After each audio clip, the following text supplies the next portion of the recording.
Hello guys, I am Dhruv Ameta and I know that बहुत सारे beginners को इनिशियली बार chords लगाने में बड़ी दिक्कत आती है। बार कॉर्ड्स एक रोड ब्लॉक का काम करती है तुम्हारी गिटार जर्नी में। तो उसी रोड ब्लॉक को ओवरकम करने के लिए ये वीडियो होने वाला है।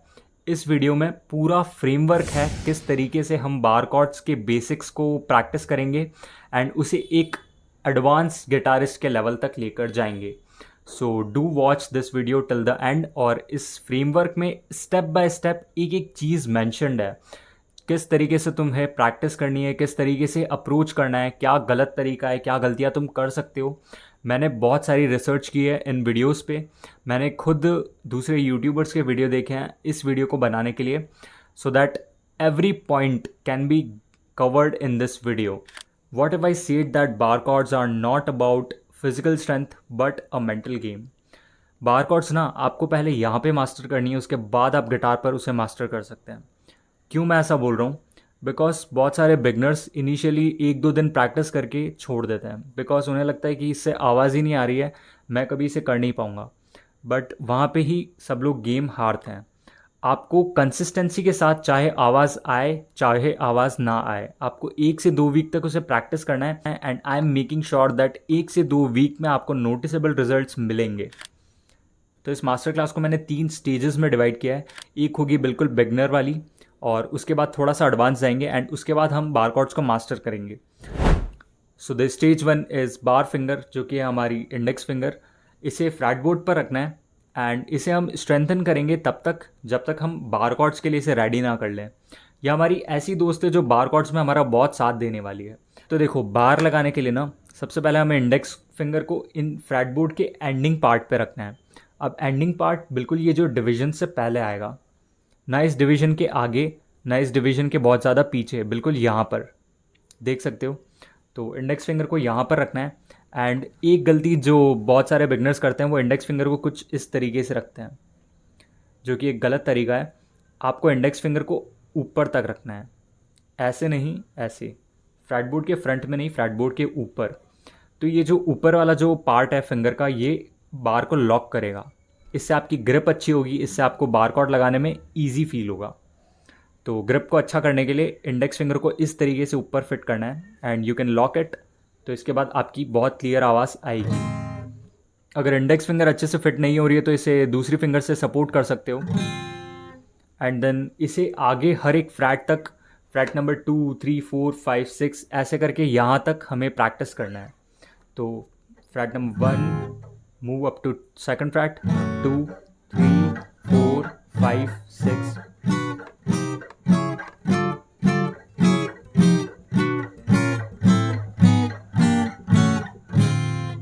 इस तरीके से प्रैक्टिस करना है। इससे हमारी इंडेक्स फिंगर जो है बहुत ज़्यादा स्ट्रेंथन हो जाएगी। अब एक और चीज़ जो आपको दिमाग में रखनी है, आपकी इंडेक्स फिंगर कुछ सीधी नहीं है, इस तरीके से नहीं है, थोड़ी सी टिल्टेड है। जैसे मैं वीडियो में कैसे बताऊंगा कि आपको इंडेक्स फिंगर को बिल्कुल सीधा नहीं रखना है।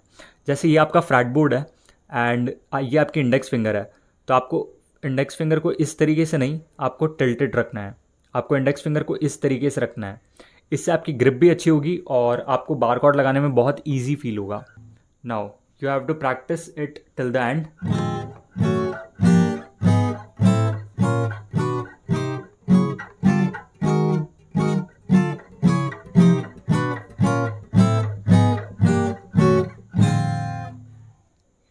इस तरीके से प्रैक्टिस करोगे तो आपकी जो फिंगर्स है वो थोड़ी सी स्ट्रेंथन हो जाएगी और यहाँ के जो मसल्स हैं वो आपको थोड़ा सा टाइटनेस फील होगी उसमें, और वो एक अच्छी बात है। It is a good sign, क्योंकि आपकी उंगली अब इस फ्लैटबोर्ड को झेलने के लायक बन रही है। तो हमारी सेकंड स्टेज है positioning and transition. So in this stage आपको करना ये है कि आपको ई मेजर कॉर्ड लगानी है without using your index finger. ठीक है, अब ऐसा क्यों है ये आगे पता चलेगा आपको, बट अभी के लिए please don't use your index finger. Middle finger, pinky finger and अपनी रिंग फिंगर से ई मेजर कॉर्ड लगा लो फर्स्ट फ्लैट पर। नाउ अब इसे एक एक फ्लैट आगे शिफ्ट कर दो इस तरीके से, और अपनी जो इंडेक्स फिंगर है इसका बार जो हमने पिछली स्टेज में प्रैक्टिस किया था उसी तरीके से इस बार को फर्स्ट फ्लैट पर फिट कर दो।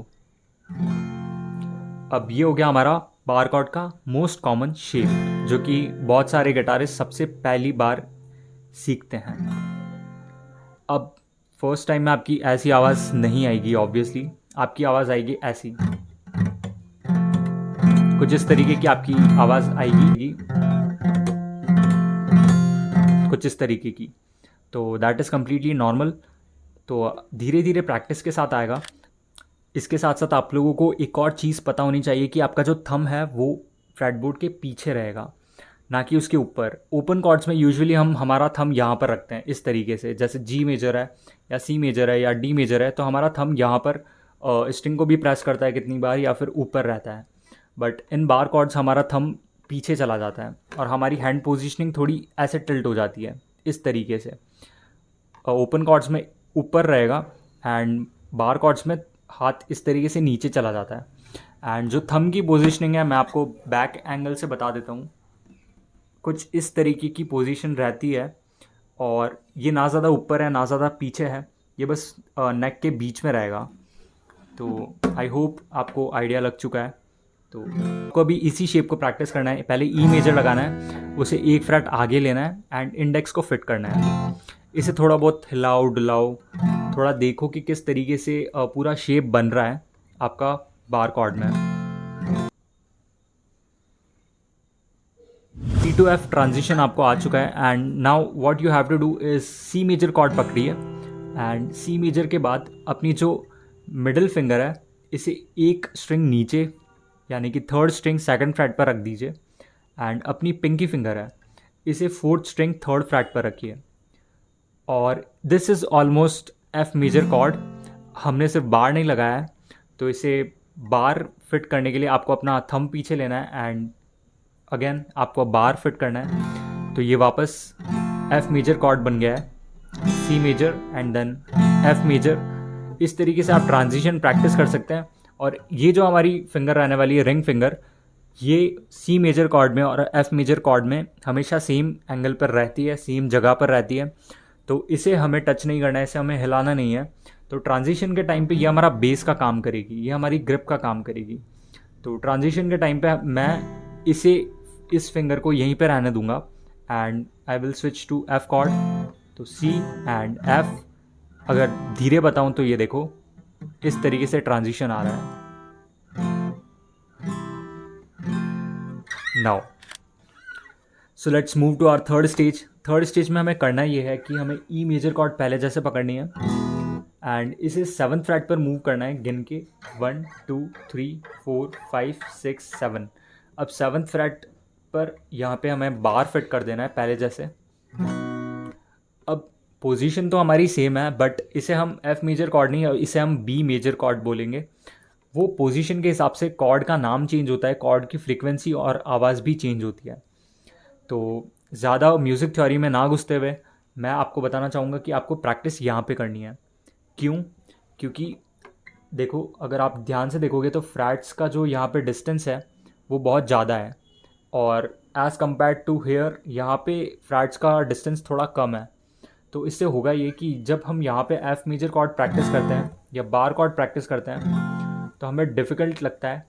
क्यों? क्योंकि यहाँ पे फ्रैट्स का डिस्टेंस ज़्यादा है और यहाँ पर कम है। तो मैं आपको सजेस्ट करूँगा कि आप यहाँ से प्रैक्टिस करो एट इनिशियल लेवल। अब देखो ये हो गया हमारा बी मेजर कॉर्ड। इसे मिडिल फिंगर अगर हम हटा देंगे तो ये बी माइनर कॉर्ड बन जाएगा।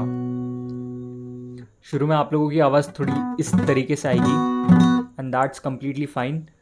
ऐसी आवाज़ आने दो, आने के बाद भी आपको प्रैक्टिस करते रहना है। तो बी माइनर कॉर्ड, अब इसे 2 फ्रेट्स हम पीछे लेके जाएंगे 1 2। अब यहाँ पे मिडिल फिंगर को वापस फिट करना है। ये बन गया हमारा ई मेजर कॉर्ड।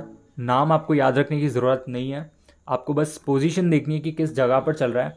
अगर आपको याद नहीं रहता तो आप ये डॉट्स को ऑब्जर्व कर सकते हैं, ये डॉट ये डॉट ये dot and then first fret. तो यहाँ पे B minor chord and then 2 fret आगे इस डॉट पर ए मेजर कॉर्ड। इसे 2 फ्रैट आगे मूव करेंगे तो जी मेजर कॉर्ड एंड इसे 2 फ्रैट और आगे मूव करेंगे तो एफ मेजर कॉर्ड। अब इसे भी 2 फ्रैट आगे मूव करेंगे तो हम जस्ट कॉर्ड से आए थे, ई मेजर कॉर्ड बन जाएगा। तो हमें प्रैक्टिस कुछ इस तरीके से करनी है, बी ए जी एफ, वापस पीछे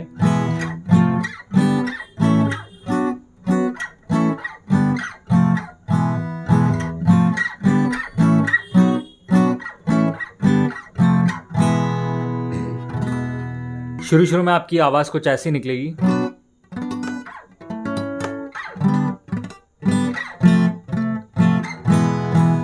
बार कॉर्ड्स का सबसे मेन की एलिमेंट ये है कि आप सारी स्ट्रिंग्स को प्रेस नहीं कर रहे हैं। हाँ, आपने सही सुना, आप सारी स्ट्रिंग्स को प्रेस नहीं कर रहे हैं। आप सिर्फ ऊपर की 6th स्ट्रिंग एंड नीचे की 2 फर्स्ट एंड सेकंड स्ट्रिंग को प्रेस कर रहे हैं। ऐसा क्यों हो रहा है? क्योंकि दूसरी जो बाकी की रिमेनिंग स्ट्रिंग्स है, जो कि 5th है, 4th है, 3rd है, ये स्ट्रिंग्स आप पहले से होल्ड करते हैं अपनी दूसरी फिंगर से, तो ये पहले से बज रही है। इनकी आवाज़ सेम रहने वाली है, आप चाहे आगे हाथ लगाएं या ना लगाएं। तो इधर से आपको सिर्फ फर्स्ट, सेकंड और ऊपर 6th स्ट्रिंग को ही प्रेस करना है, तो आपका पूरा कॉर्ड, पूरा बार कॉर्ड बन जाएगा। तो जाते जाते बस एंडिंग नोट में मैं यही बोलना चाहूँगा कि आपको डेली प्रैक्टिस करनी है।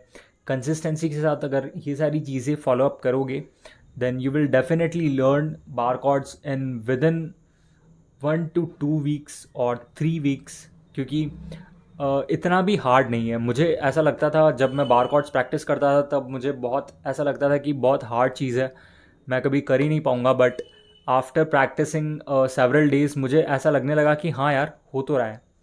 तो definitely please try it out. First part को पहले देखो, प्रैक्टिस करो and then move up to second stage, third stage. इस तरीके से आप step by step bar chords को मास्टर कर सकते हैं। तो गाइज़, मेरा यहाँ पे इंस्टाग्राम आ जाएगा, you can follow me on Instagram. वहाँ पे तुम डायरेक्टली मुझे डीएम कर सकते हो, क्योंकि मेरे इतने ज़्यादा फॉलोवर है नहीं, तो मैं सबको रिप्लाई कर देता हूँ। तो कोई भी डाउट है, कोई भी क्वायरी है गिटार से रिलेटेड, कौन सा गिटार लेना है या फिर किस तरीके से गिटार को अप्रोच करना है, किस तरीके से कॉर्ड्स लगाने हैं, कैसे स्ट्रमिंग करनी है, कुछ भी, you can directly DM me. And please do subscribe to this channel, क्योंकि यहाँ पे ना अभी बहुत कम सब्सक्राइबर्स है, कम लाइक्स हैं, and I am working really hard on this channel. तो प्लीज़ डू सब्सक्राइब मी। तुम लोगों का जो इनिशियल सपोर्ट है, ये मुझे बहुत आगे लेके जा सकता है। And thanks a lot for watching this video. We will meet in the next one.